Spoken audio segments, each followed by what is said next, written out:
Alahady fahenina amby roapolo ny volana aogositra mbola mikafaliana trano topolasy topovavy no hitsidiana ny tokantranonao amin'izao alina izao.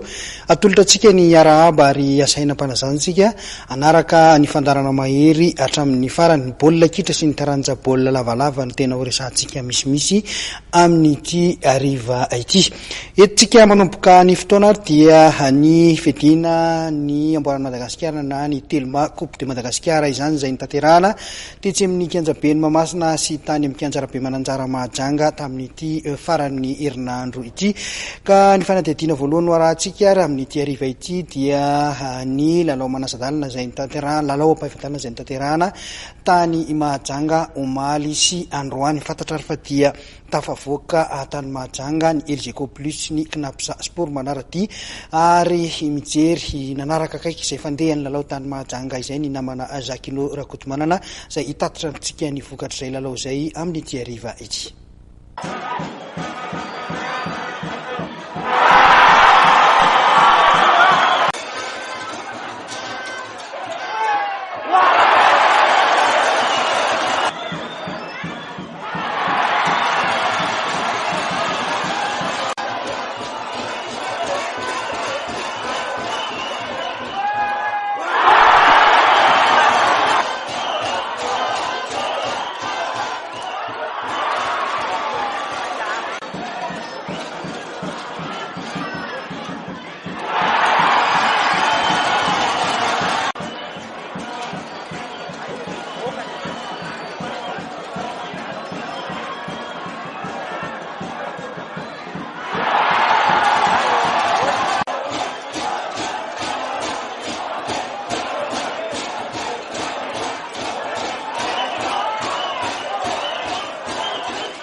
Tany Mahajanga indray dia efa taoriny fandakana tirobu efatra no roa ihany koa vao nahazo ny tapakila andehanana any amin'ny manasa-dalana fedina amboara nasional na ny Telma Coupe de Madagascar ny ekipan'ny Cnaps Sportitas nanolona ny ekipan'ny Fosa Junior FC Boeny tany amin'ny kianjarabe mananjara ny andro ny sabotsy. Nisaraka adsahala samy tsy nisy ny tokony rototana nitra ny 20 minitra. Mariana nefa fifanlalao 7 teny ambony kianja ny Cnaps Sport nandritra ny fanalavam-potoana. Teo minitra fa 7 aloha dia nahazo karatra mena iledy da mpiandry tsatoka azo ny Cnaps Sport itazy.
Nanarak'izay dia efa nanomboka naratra imika tany amin'ny minitra fa 20 ka tsy maintsy nandao ny namany teny ambony kianja teo amin'ny minitra fa 5:30. Tamin'ny ankapobeny dia niady tanteraka ny lalao. Hita nanjaka ihany kosa nefa ny herisetritra teny ambony kianja Andro vitsivitsy ny alohan'ny lalao mantsy dia efa maro ny fifampiatsiana teo amin'ireto ekipa roa ireto. Azo lazaina famaranana ny alohan'ny fotoana tokoa mantsy no nitranga tany Mahajanga ny andro ny sabotsy iny satria ireo ekipa roa ny solitenan'i Madagasikara tamin'ny fifaninanana afrikanina taona 17 no nifandona teo amin'ny haba-efadalana.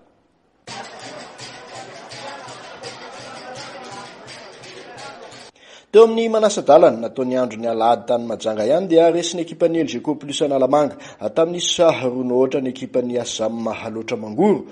Efa tany amin'ny fanalava-potoana avokoa ny nampidiran'ny Elgeco plus ireo baolina ireo tamin'ny alalan'ny Hezola teo amin'ny minitra 7:30 sy Nesta teo amin'ny minitra 7:10.